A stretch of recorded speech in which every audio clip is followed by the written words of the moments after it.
La séptima jornada de comunicación y prevención de consumo de drogas y sus consecuencias en la seguridad vial contó con María Pilar Fúnez, jefa provincial de Tráfico de Valencia.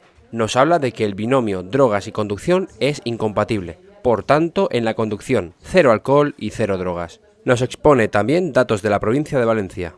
El binomio drogas-conducción es totalmente incompatible.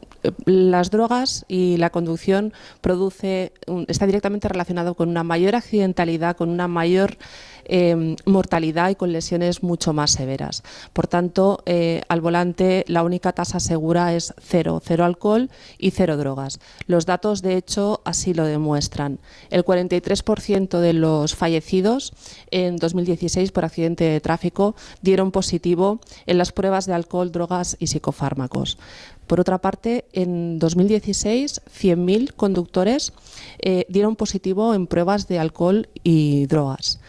Y otro dato también que ilustra el problema de las drogas y la conducción es que en un estudio de prevalencia que hizo la DGT en 2015 arrojó un resultado cuando menos llamativo, y es que 12 de cada 100 conductores conducían después de haber ingerido sustancias psicoactivas. La Dirección General de Tráfico consagra un modelo de tolerancia cero con las drogas.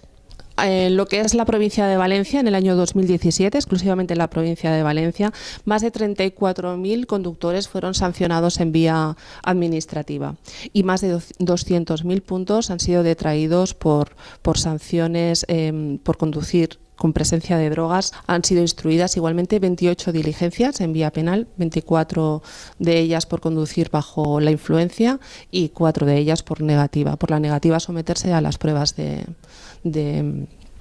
drogas, que también es constitutivo de delito.